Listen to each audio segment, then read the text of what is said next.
utters a final vomitous pontification and collapses unto itself. Girded no longer by the flesh roots which tunnel beneath the land, the blight loses its grip upon the people of Cruxforth. Though the infected remain, they will lose their contagious element. With time, whiled away through study, prayer, and grief, commerce returns by the sea, and our priest set sail for the heterodox mind of Lord Grimwine, patron of Granite Watch.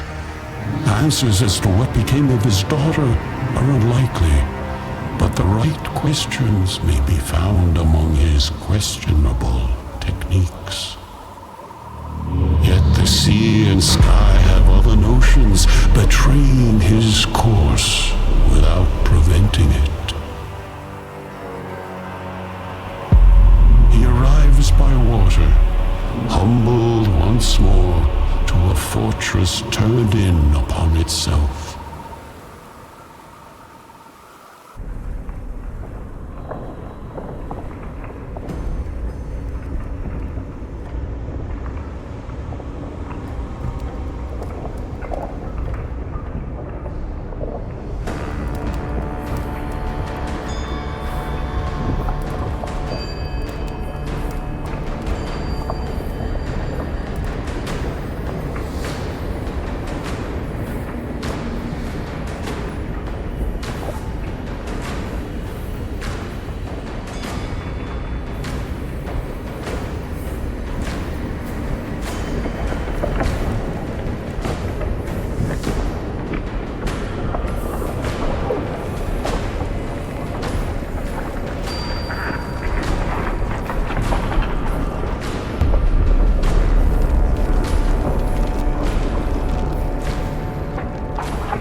xylophonic cacophony ceases, replaced with the cooling hiss of dying bones, and through that vapor stands a silhouette, menacing yet cowardly. Our priest makes a motion toward it, and in that same moment, the stone wall behind it cracks and separates. Escaping up the makeshift wreckage, our priest fervently pursues. He must be getting close to a truth, to a clue, to her. Upon the steep of the throne's keep, the silhouette is trapped.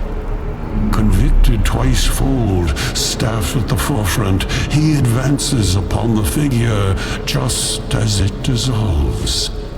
Like ash in the wind, the figure swirls away to the clouds before, leaving a graven image of a metal mask upon the heavens. Weak-kneed, faithful to the end, and beyond it, despairing, our priest fails to shield his eyes before the brilliant flash of his staff stone. Stumbling backward he trips, but does not reach the ground. There is no ground. There is barely him. All is the horizon, and it stretches and warps as his vision pans across it, like the lifespan of an eagle, yielding and resisting all the same, like dough. He is needed beyond the landscape, passing over mountain ranges, familiar swamps, the crown's channel, and over a young desert. With a gasp, a choke, a coughing sputter, granules of sand pour down his throat as a priest emerges from an oasis pool, facing a stranger.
The stranger, now estranged from life by his own traitorous hand, abandoned by the sacrilegious magic which ensnared him, his body collapses into time condensed down into a single moment. To ash he is returned, his fate merely that of a footprint in our priest's travels. Once great city, swallowed by a desert which manifested upon it supernaturally. Now only the palace stands tall over the land, where grass once waved, now grit holds domain. The Atlas is the key to finding where the mysterious coward fled. Now he must align the crystals atop the buildings and fight his way in for all who have suffered, for the scorch marks upon his brow, for her.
connection to the Creator, it falters and falls.